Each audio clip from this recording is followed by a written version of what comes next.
Hello friends, welcome to our channel. ఈరోజు నేను ఒక రెసిపీ చేస్తూ ఉన్నాను. ఏంటంటే ఇది స్నాక్ అనుకోవచ్చు, టిఫిన్ అనుకోవచ్చు, లేదంటే ఏదైనా చేయొచ్చు. మన దగ్గర కొంచెం రైస్ మిగిలిపోయింది అనుకోండి, ఆ మిగిలిపోయిన రైస్ని మనం ప్రతిసారి పులిహోర చేయడం అంటే పిల్లలకి చిరాగ్గా ఉంటుంది కదా. అందుకని దీన్ని ఒక టమాటో రైస్లా కానీ, లేకపోతే క్యారెట్ రైస్ ఏదన్నా అనుకోవచ్చు, లేదంటే పుదీనా రైస్ చేసుకోవచ్చు, గోంగూర రైస్ చేసుకోవచ్చు. ప్రతిసారి అంటే పులిహోర అంటే మొహం మొత్తుతుంది. అందుకని ఈరోజు నేను క్యారెట్ అది వేసి ఒక చిన్న రెసిపీ చేస్తూ ఉన్నాను, మిగిలిపోయిన అన్నం వేస్ట్ అవ్వకుండా.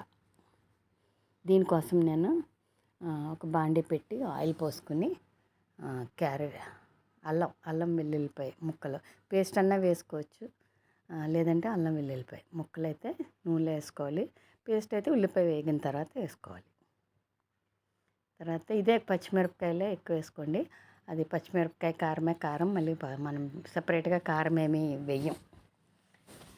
దీనికోసం ఉల్లిపాయ ముక్కలు, టమాటాలు, పొటాటో. ముందు ఉల్లిపాయ వేగిన తర్వాత దీంట్లో క్యారెట్, తర్వాత చిన్నగా తరిగి పెట్టుకున్న బంగాళదుంప ముక్కలు వేసుకొని కాస్త వేయించుకోవాలి. మనం కరెక్ట్గా చేసుకుంటే వండిన రైస్ ఉంది కాబట్టి ఇవి కాస్త వేగితే మనం దీంట్లో రైస్ కలిపేసుకుంటే అయిపోద్ది. చూడండి, పొటాటో మనం అలా అంటే 2 పీసులు అవుతుంది చూసారా, అంటే అది మెత్తబడింది. అంతవరకు మనం వేపుకోవాలి. వేపుకున్న తర్వాత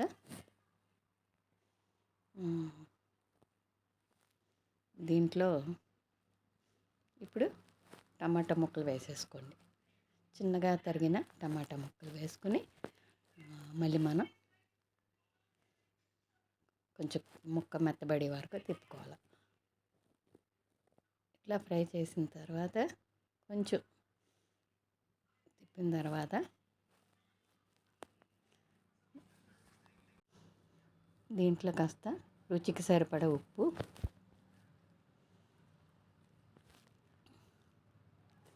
కొద్దిగా పసుపు, కొద్దిగా కలర్ కోసం పసుపు వేసుకోండి. వేసుకుని ఒక్కసారి మళ్ళీ కలుపుకోండి. ఇప్పుడు టమాటా ముక్క మెత్తగా అయిపోవాలి, కొంచెం మెత్తబడాలి. టమాటా ముక్క కొంచెం మెత్తగా అవ్వాలండి. అట్లా మెత్తగా అయిపోయింది కదా. ఈ టైంలో మనం కొంచెం కరివేపాకు కానీ, పుదీనా, కొత్తిమీర ఏమన్నా వేసుకోవచ్చు. వేసి ఒక్కసారి తిప్పి ఒక్కసారి కలుపుకోండి. కలుపుకున్న తర్వాత ఇప్పుడు మనకి రెడీ అయిపోయింది. దీంట్లో మనం రైస్ వేసుకొని కలిపేసుకోవడం. మీకు ఎంత రైస్ కలుస్తుందో చూసి వేసుకొని కలిపేసుకోండి. పిల్లలు చాలా ఇష్టంగా తింటారు. చాలా టేస్ట్గా పుల్లగా ఈ క్యారెట్ అవి తగులుతూ ఉంటాయి.